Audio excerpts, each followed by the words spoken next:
I wasn't awake because of fear. I was awake because my body decided it was done sleeping. That happens sometimes. No noise. No nightmare. Just that quiet, irritating awareness that it's too late to fall back into deep sleep. I checked my phone out of habit. 2:17 a.m. The apartment was silent in the way it always was at night. No traffic. No voices. Just the low hum of the refrigerator bleeding through the walls. That's when I noticed the floor. At first, I didn't understand what I was looking at. The light from the hallway didn't reach far, but something about the pattern near the bedroom doorway felt off.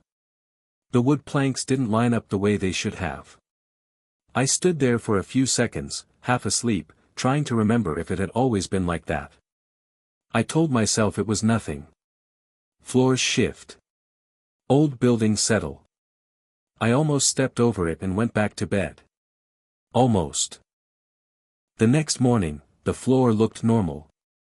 I checked in daylight. No dip. No shadow. No misalignment. I even pressed on the plank again. Solid.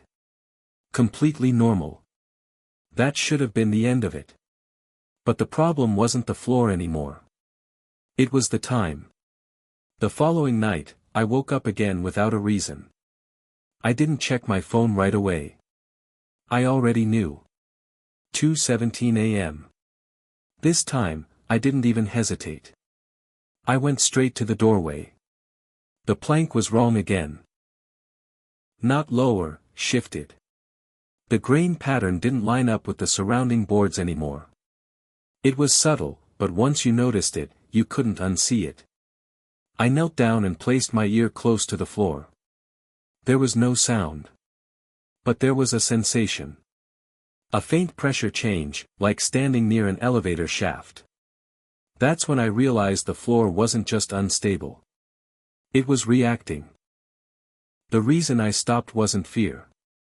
It was curiosity. The plank nearest the doorframe was lower than the rest. Not dramatically, just enough that the shadow it cast didn't match the angle of the hallway light. I crouched down and pressed my thumb against it. It flexed. That didn't make sense. This wasn't cheap laminate. The landlord had bragged about original hardwood. Hardwood doesn't flex like that. I put my weight on it carefully. The plank dipped again. And this time, I heard something underneath. Not a creak. Not a crack. A dull, hollow sound. Like knocking on a sealed box.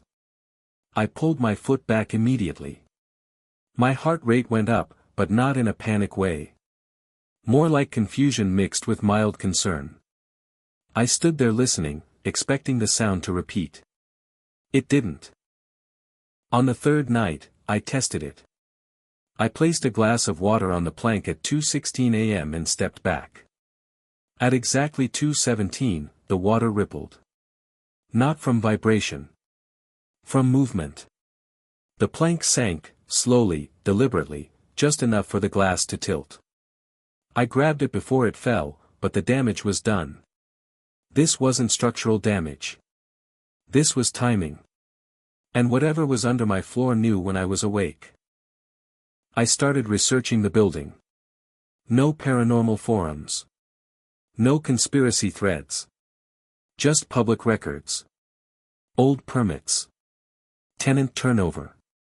The apartment had an unusually high vacancy rate for its location. Short leases. Frequent move-outs. No complaints listed. Just gaps. I spoke to the neighbor downstairs. Casual conversation. I didn't mention the floor. He mentioned noises around the same time every night. He assumed it was me. That night, I stayed awake on purpose. I sat on the floor with the lights off, phone recording audio. At 2:17, the plank lowered further than it ever had before.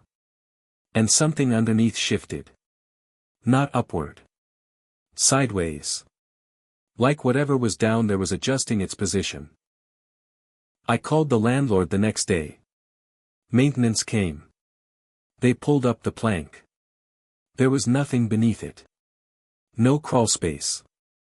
No damage. Just solid concrete. The worker joked that I must have dreamed it. That night, the floor sank deeper than ever before. Not enough to open. Enough to reveal a seam. A seam that hadn't existed.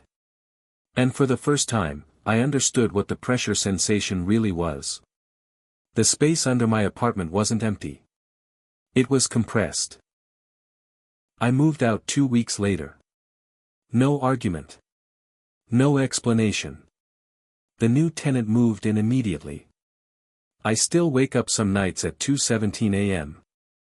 And for a few seconds, just before I remember where I am, I feel that same pressure in my chest. Like something beneath me is waiting.